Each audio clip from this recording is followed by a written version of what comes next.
It's finally Friday. It's Friday, Friday. Thank God it's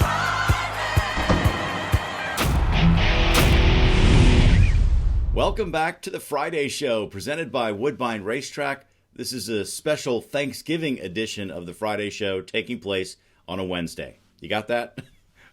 But we decided in the spirit of Thanksgiving that we might give out a few awards this year. So we present the first annual Paulick Report Turkey Awards, highlighting some of the more unusual, lighthearted moments of the year. Ray, are you ready for this?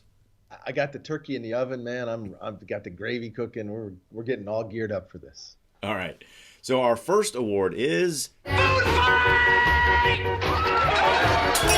the Food Fight Award. Hopefully your Thanksgiving is nice and calm, but there is always the chance a food fight could break out. And you know what happened earlier this year at Will Rogers Downs? A horse race broke out during a fight between two jockeys. So they're getting the award, Natalie Turner and Jose Marique Guerrero. They weren't slinging drumsticks here either, were they? I mean, these were riding crops. Yeah, they were using their whips. They were actually behaving very poorly, and they did get suspended, both of them. They both had to go to anger management, which was appropriate. This is a very dangerous thing that happened. But boy, what a bizarre incident. We don't know who started it for sure, but the stewards finished it by sitting them down to cool off for a little while. All right, that's the Food Fight Award. We're going to move on now to our next award, which is the Spoke Too Soon Award. Oops. We have a tie with this one. Blue Bomber, Natasha Coddington in a one-horse race. Blue Bomber in front by about 20 lengths now. And that's it for Blue Bomber. Blue Bomber's gonna get inhaled. Blue Bomber is in front by 3/4 of a length. They come down the lane, and Blue Bomber, Natasha Coddington, just pulled a rope-a-dope. That's an impressive win. Inside the final furlong, Fallen Leaf. Fallen Leaf is sharp in victory. No antics of any kind except speed, and there we go with the antics.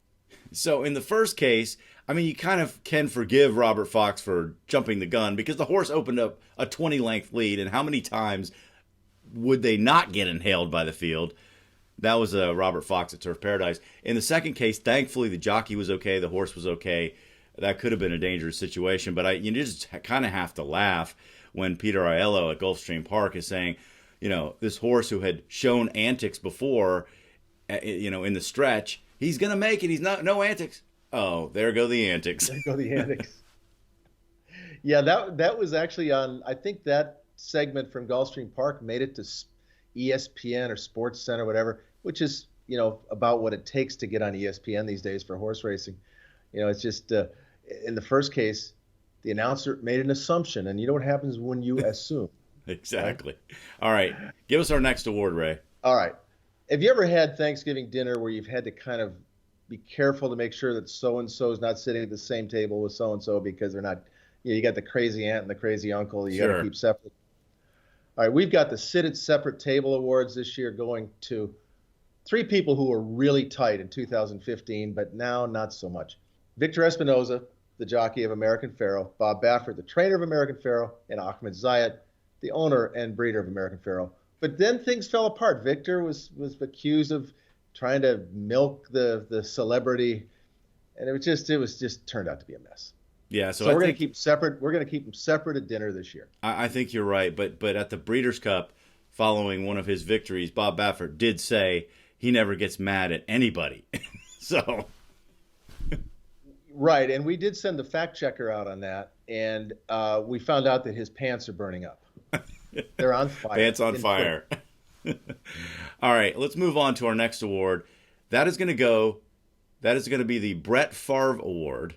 Of course, we have football on Thanksgiving, and it's going to go to Calvin Burrell because he unretired himself this year. Brett Favre famously did it more than once, we don't know what Calvin will do, but he had to come back to racing. It's in his blood. He just felt like he couldn't stay away from it. So we are going to give him the Brett Favre Award, and I hope he does well. I will say this: racing is better off with Calvin Burrell involved. He's fun. He's got a great passion for it.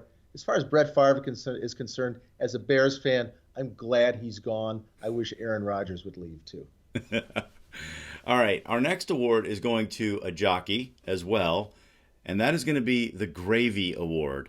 I mean, how many more Breeders' Cup races does Mike Smith have to win? He came in with 22 victories. He left this year with 25. And one of them, the ultimate one, the Breeders' Cup Classic, the win over California Chrome on Arrogate, I mean, afterwards, listen to this. Watch, I'm going to move and go to the inside. See, he keeps looking out.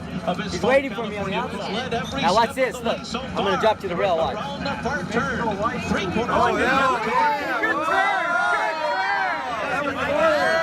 See, he looked out. I was going to go in. When he looked out, he looked back. I went back out. Mike was very clever there. He went inside. Victor was looking outside. Then he looked back, and Mike went outside around him. So, I mean, that was very smart. And, you know, people gave Victor a lot of guff, but you also got to give Mike a lot of credit. Let's not forget, he almost won another Breeders' Cup race, lost by that much aboard Songbird when Gary Stevens took another old guy, another AARP member, to beat him on Beholder. You know, there was no flailing of the whips. They were hand riding to the wire. It was just the very, very best of horse racing with both horses and jockeys. Beautiful moment. All right, what do we have next? Well, have you ever, like had somebody pass you the potatoes or stuffing or something, and, you're not going to have it, but then you say, well, on second thought, yeah, I might. On the far outside, Run to the Limit is closing a bit of ground, but still well behind the leader as they move for the top of the stretch. Something amiss there with Extra Sexy Eurodude. Looks like Extra Sexy Eurodude may have just simply pulled himself up there at the top of the stretch. And here comes Extra Sexy Eurodude. Absolutely incredible. Extra Sexy Eurodude came back to win it. He almost stopped. Stopped like he was going to, go back to the barn and have some oats. And then he goes, oh, we're not done yet? I mean, it's amazing that he won. Keep going. Yeah. I've never seen anything quite like that in a horse race, where a horse props at the top of the stretch, horses go by him, and it just says, on second thought, I think I can win this. All right, let's move on. Our final award is the Presidential Pardon Award. Every year the president pardons a turkey. Our recipient is not a turkey in any way. He's actually a brilliant broadcaster. However, let's take a look at what happened. And here with an Academy Award-winning actress, Elizabeth Janney, here to present the trophy for the Breeders' Cup Filly Mare Sprint to the winning owner today, Finest City. Tyler Seltzer here to receive. Elizabeth? My name is Allison, and I did not win an Academy Award, but thank you for that.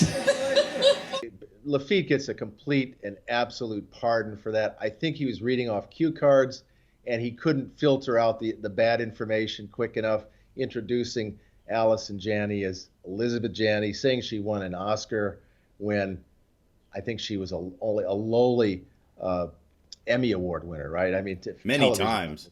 Many times, yeah. She's great. She handled it like a champ, and she's from a racing family. The Janneys that had Ruffian and so many other good horses, so she knows her way around the racetrack. It was an awkward moment for Lafitte, but hey, chicken happens, right? Yeah, right. It's live TV. It's tough. Right. Anyway, we give him a presidential pardon for that.